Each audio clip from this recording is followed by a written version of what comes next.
सलामु अला सय्यदिल अंबिया वल मुरसलीन अम्मा बाद फ़अऊज़ु बिल्लाहि मिनश शैतानिर रजीम बिस्मिल्लाहिर रहमानिर रहीम अस्सलातु वस्सलामु अलैका या रसूलल्लाह अस्सलातु वस्सलामु अलैका या हबीबल्लाह अस्सलातु वस्सलामु अलैका या नबियल्लाह व अला आलिका व अस्हाबिका या नूरल्लाह। हज़रत अबू बकर सिद्दीक़ रज़ी अल्लाह ताला अन्हा से पूछा, आपकी तीन दिली ख्वाहिशात क्या हैं? अगर कोई आपसे पूछे दी मोस्ट फेवरेट डिजायर, आपकी ख्वाहिशात क्या हैं? सोचिए आपकी ख्वाहिशात। मेरे आका ने हज़रत अबू बकर सिद्दीक़ से पूछा, सिद्दीक़ आपकी तीन दिली ख्वाहिशात क्या हैं? आका मेरी पहली ख्वाहिश, मैं सारी जिंदगी आपको देखता रहूं। दूसरी ख्वाहिश, मैं अपना माल आप पे लौटाता रहूं। तीसरी ख्वाहिश, मैं सारी जिंदगी आपके कदमों में बैठा रहूं।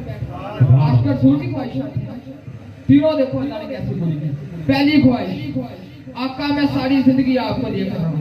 सरकार जब खुतबा देते थे ना, सारे सहाबा अदब के साथ बैठ के खुतबा सुनते थे। हज़रत अबू बकर सिद्दीक़ और हज़रत उमर फारूक ये आका को देखते, आका इन्हें देखते, आका ये आका को देखकर मुस्कुराते, आका इन्हें देखकर मुस्कुराते। ऐसा दिन ना भी दाता जी बेटा अबू बकर हम चुका आप तरतीब चेक, अबू बकर चुकाबा उमर दरतवाबू उस्मान आबे ज़मज़म अली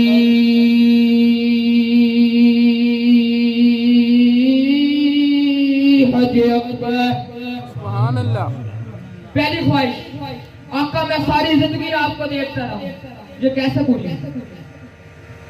किताबों में मैंने एक जुमला पढ़ा, गारे सोन में सिद्दीक़ अकबर जो सरकार के दीदार वाली इबादत कर रहे थे। ट्राई टू अंडरस्टैंड, जब कोई किसी के गोद में होता है दीदार कैसा हो रहा होता है। सिद्दीक़ अकबर सरकार का चेहरा मुबारक कैसा देखा होगा, सरकार की आंखें मुबारक कैसे देखी होंगी, सरकार के कान मुबारक कैसे देखे होंगे, वो कितना जी बढ़ के देखा होगा।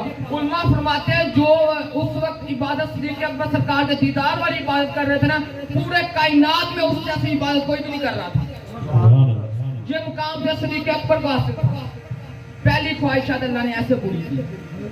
दूसरी ख्वाहिश, आका मैं अपना माल आप पे लौटाता हूं। आपने एक बार नहीं कई बार आका की बारगाह में अपना माल पेश किया और मेरे आका सिद्दीक़ अकबर का माल ऐसे इस्तेमाल करते थे जैसे अपना माल इस्तेमाल करते थे।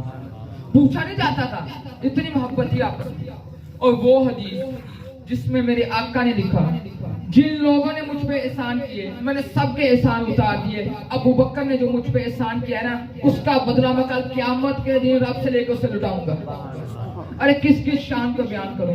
उन्होंने अल्लाह के हबीब की दुआएं किस तरह ली। अरे हजरत बिलाल से मोहब्बत कौन नहीं करता, आशिकों के इमाम है, मुअज़्ज़िन रसूल है। उनका छुड़ा के कौन लाया था? जो उमैया था, वो बिलाल को मारा करता था, बिलाल पे जुल्म किया करता था, गरम रेत को पलटा देता था। अबू बकर पास से गुजरे, कहा उमैया क्यों संभाली जा रहे हो, अब जो मुसलमान हो गया क्यों सतांग कर रहे हो? वो कहने लगा अबू बकर तुझे बहुत शौक है, खरीद रहे इसे। कहा कितने में दोगे? उसने रकम बताई, आपने कहा ओके। उसने फिर पैसे बढ़ा दिए, आपने कहा ओके। उसने डील डन करी, आपने कहा ओके। फिर पैसे बढ़ा दिए, आपने कहा ओके। फिर एक रकम पर फैसला हो गया। जब हजरत अबू बकर सिद्दीक़ ने हजरत बिलाल को खरीदा ना, उमैया कहने लगा अबू बकर तू तो बहुत बड़ा कारोबारी होता था, तेरे कारोबार की मैंने बहुत बातें सुनी, तेरी डील तो बहुत जबरदस्त होती थी, आज तुमने क्या किया? जो मांगा दे दिया। हजरत अबू बकर सिद्दीक़ कहते उमैया तुम बिलाल की कीमत क्या जानते? अगर तुम इससे ज्यादा मांगते मैं वो भी तुम्हें दे देता। जब छुड़ा के लाते ना आका की बारगाह में, करते अर्ज करते हुजूर आपका गुलाम बिलाल आया है, आपका सच्चा गुलाम बिलाल आया है, आजाद हो गया है। मेरे आका फरमाते हैं सिद्दीक़ जिन पैसों में तुमने बिलाल को आजाद कराया है ना, उन पैसों में थोड़े से पैसे मेरे भी मिला ले, उन माल में थोड़ा सा माल मेरा भी मिला ले। अबू बकर सिद्दीक़ अर्ज करते या रसूलल्लाह मेरा माल आपका माल तो है, आका मेरे पैसे आपके पैसे तो हैं, आका मेरा सब कुछ आपका तो है। अरे उन किस किस कारनामे को बयान करूं। हजरत अबू बकर सिद्दीक रज़ियल्लाहु ताला अन्हु, दूसरी ख्वाहिशात अल्लाह ने ऐसे पूरी की। तीसरी ख्वाहिश, आका मैं सारी जिंदगी आपको देखता रहूं, सारी जिंदगी आपके कदमों में बैठा, जिंदगी तो गुजारी। जब साल का वक्त पास है ना, आका तो पहले दुनिया तशरीफ ले चुके थे, इन्होंने वसीयत की थी जब मेरा विसाल हो जाए ना तो मुझे रोजा मुबारक के पास ले जाना, बाहर रख देना। वो कहना हजूर अबू बकर हाजिर है, अगर इजाजत दें तो बात दफन कर देना, वरना जन्नतुल बकी में दफन कर देना। इसमें अकीदत की बात बताऊं, वसीयत अबू बकर ने की थी, ये उनकी किताबों में लिखा हुआ है। सहाबा ने क्यों अमल किया?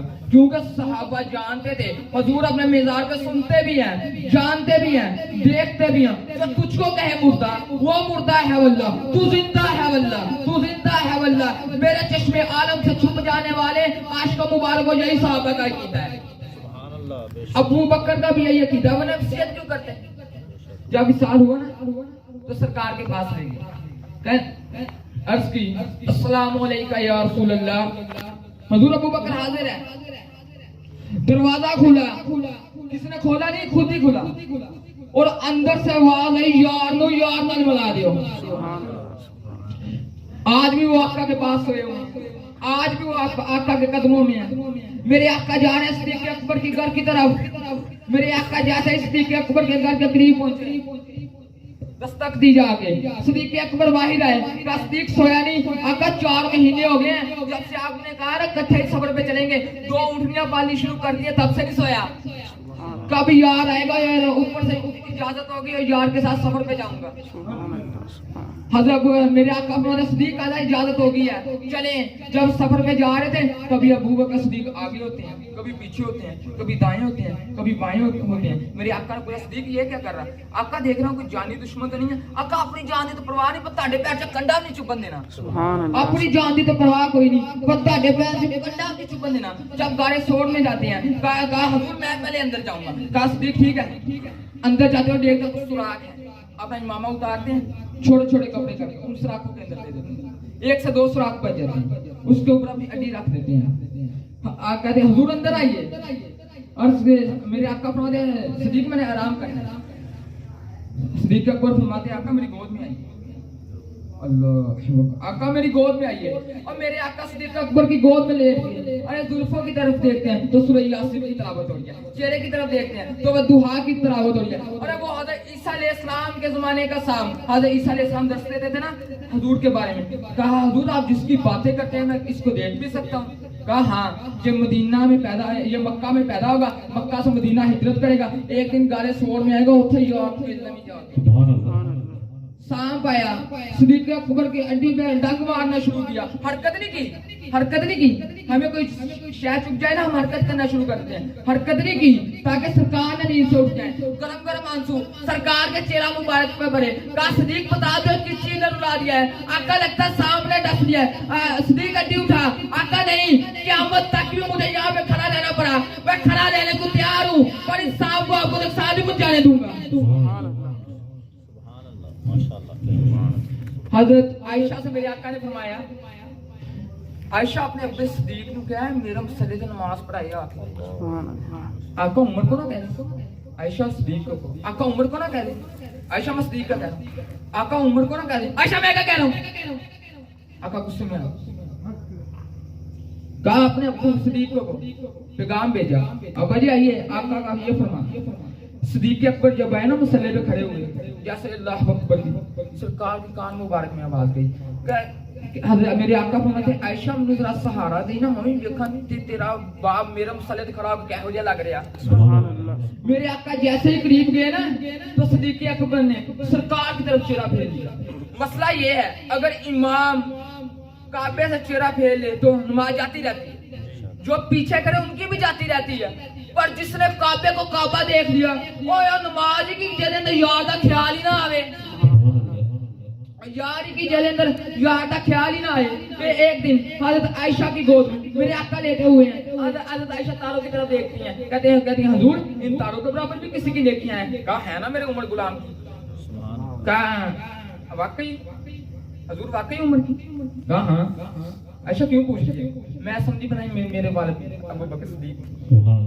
आयशा तेरे बाप सदीक की उम्र की सारी नेकियां एक तरफ, सदीक की गारे सोर वाली नेकी एक तरफ, उसके बराबर है। हजरत उमर कहते हैं सदीक को साहब मेरी सारी नेकियां ले ले, सारी नेकियां ले ले, एक नेकी दे दे तो गारे सोर में सांप डंग मार दे पर यार वाद पैर ना चुकिया। ये महफिल हसन भाई के वाले के सारे स्वाब के लिए दो बातें बाप की शान पे अर्ज करना चाहता हूँ। जैसा कि आप जानते हैं माँ का प्यार नजर आता है पर बाप का प्यार महसूस करना पड़ता है। अरे वो वाली जो सुबह को जाता है शाम को आता है, बीवी कहती है मेरे लिए कुछ लाए नहीं, बेटी कहती है मेरे लिए कुछ लाए नहीं। अरे ये वो कैसे लाए मुझे पूरी समझो। वो सुबह होती है तो काम पे चला जाता है, कभी बाइक पे जाता है, कभी दो बस से बदल के जाता है, बारिश में भी छुट्टी नहीं करता। छुट्टी क्यों नहीं करता? मेरी सैलरी ना कम हो जाए, अगर सैलरी कम होगी तो बच्चों को कहाँ से पूरा करूंगा? फीस भी देनी है, कपड़े भी ला के देने हैं, खाना भी टाइम पे देना है, हर चीज हमें टाइम पे मिलती है। ये किसकी वजह से मिलती है? बाप की वजह से मिलती है। अरे बाप एक सायादार दरख्त है, आपने वो दरख्त देखा है ना, उसकी जो ऊपर वाली पत्तियां होती हैं वो सारी धूप अपने सर पे ले लेती हैं, जो उसके नीचे बच्चे होते हैं वो उनको छांव देते हैं। फिर भी कुछ लोग हैं जो अपने वालिद की कदर नहीं करते, उसके आगे उलझते हैं, बदतमीजी करते हैं। सुनो, मेरे आका ने फरमाया, बाप की, मेरे अल्लाह ने फरमाया, बाप की रजा में अल्लाह की रजा है, बाप की नाराजगी में अल्लाह की नाराजगी है। कभी भी अपने बाप को नाराज ना करना। अगर वो बूढ़े हो गए तो अब तुम्हारी बारी है उनकी खिदमत करने की, उनको एहसास दिलाओ। हम अपनी अम्मी को तो कह बैठते हैं अम्मी जी मैं आपसे प्यार करता हूँ, और वालिद को नहीं कहते। वो अब्बू जी अब मेरे पास जो कुछ है आपकी वजह से है, अगर मैं दुनिया के इस मुकाम पे पहुंचा तो आपकी वजह से पहुंचा। अरे वो बाप जब कभी परेशानी आ जाती तो कहता बेटा घबराना नहीं, मैं तुम्हारे साथ। जब कहीं फंसते हैं तो कहता बेटा घबराना नहीं, मैं संभाल लूंगा। आज वो दुनिया से चले गए, आज पता चल रहा है कौन संभाल लेगा। बचपन और बुढ़ापा एक जैसा है। बचपन में हमने बहुत जिद्दें की, हमने अपनी हर बात मनवाई, आज उनकी बारी है, आज हमने उनकी हर बात मानी।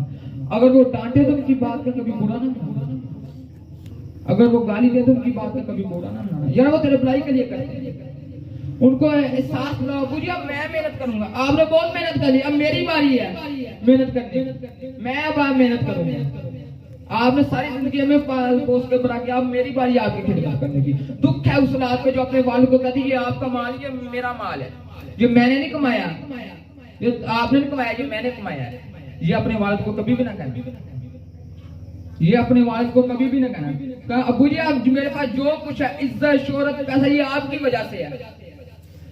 अगर किसी ने अपने वालिद के साथ बदतमीजी की तो अभी पाँव पकड़ के जाकर माफी मांग लो, क्योंकि अगर तू उनके साथ ऐसा करेगा कल तेरी औलाद भी तेरे साथ ऐसा ही करेगी। एक नौजवान अभी माँ यतीम खाने छोड़ा है, और इंतजामियों को अपना नंबर भी दे आया, जब मेरी माँ का वक्त आखिर आए ना तो मुझे फोन कर देना। माँ का वक्त आखिर आया, इंतजामियों ने फोन किया, आया नौजवान नहीं है तेरी माँ का वक्त आखिर आ गया। अभी बेटा माँ को घर ला ही रहा था तो माँ बोल पड़ी, कहने लगी बेटा मैं तो जा रही हूँ, मैं तो मर रही हूँ, पर मेरी ये ख्वाहिश है वो पूरी कर दो। जी मम्मी जान ये यतीम खाने के पंखे इनको ठीक करवा दो। माँ तू तो मर रही है, तू तो जा रही है, मैं पंखा ठीक करा भी दूंगा तुझे क्या फायदा होगा? कहा ये मैं अपने लिए नहीं करा रही, मैं तेरे लिए करा रही हूँ। जब तेरी लाल जवान होगी तुझे यतीम खाने छोड़ के आएगी, मुझसे तो कब्र में भी नहीं बर्दाश्त होगा, मेरा लाल गर्मी से मर रहा है।